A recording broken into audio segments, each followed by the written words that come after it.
Welcome back to the Information Week News Desk, coming to you live from Interop ITX in sunny Las Vegas. We're streaming live at informationweek.com/IW News Desk until 7 p.m. Eastern, 4 Pacific. I'm Sarah Peters.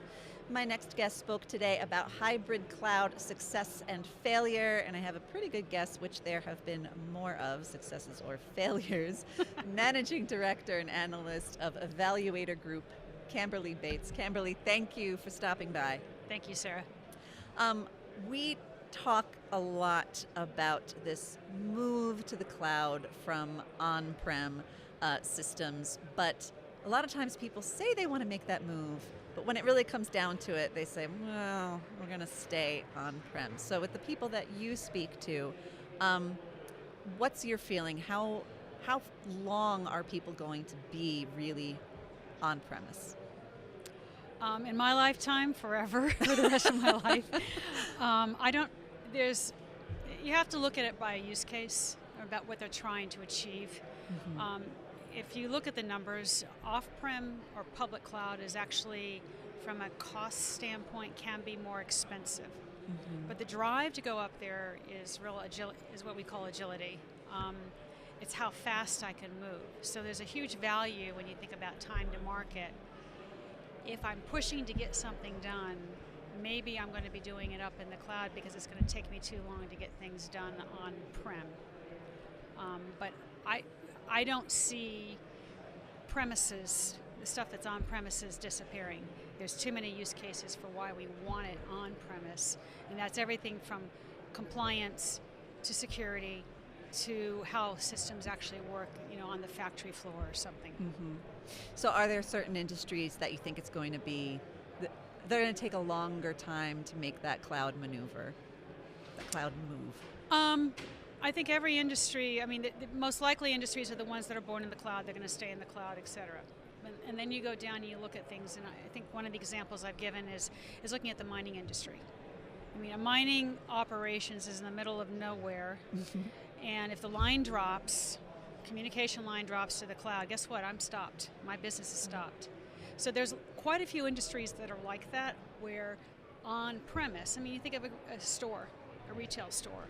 On-premise, if you stop being able to take credit cards, you're done. You're out of luck. You're done. You're not going to be processing. So almost every industry has got those kind of use cases, and those use cases then end up staying on-premise.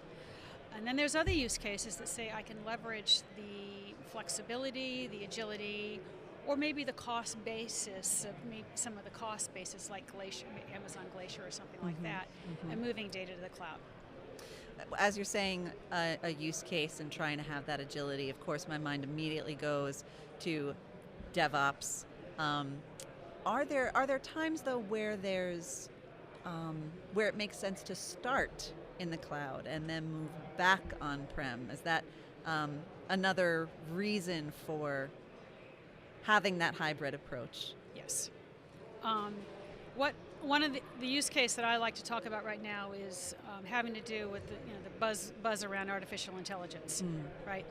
And developing or doing your initial work up in the cloud is probably extremely effective because I've got a huge amount of processing power. I've got the latest in technologies like GPUs that I'm going to do that are very costly and sometimes hard to get a hold of.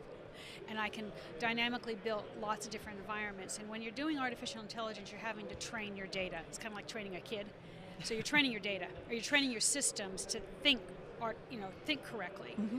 Once those systems get to the point that they're stable, then from a production standpoint, I'm probably going to move it on-prem because my costs will be less to be on-premise, sometimes a third less or a half, 50% less cost to be on-premise, and I'm in a stable environment. And then maybe I go on to the next deal and do the same thing all over again up in the cloud. But that's a kind of a classic situation, not classic because that's brand new technology that we're using right now, but that is some of the things that we advise our clients and say, hey, this is probably a good idea. Got it.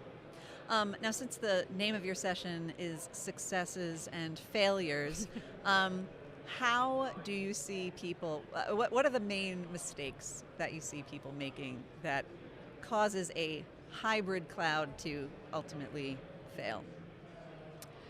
not defining exactly what they're trying to do. So the initial systems that were implemented starting maybe 5 years ago were being done because they want to provide cloud as a service on premise. And those actions didn't have a strong use case to say this is how we want to architect and design for. Great. Well, Camberly, it's been a pleasure talking to you. I know that that this is something I really want to learn more about, because every person that I talk to, especially in the security world, is struggling with Yes. governing their hybrid cloud, and just the very phrase hybrid cloud makes them a little skittish. So thank you for sharing your knowledge. It's been a pleasure having you here.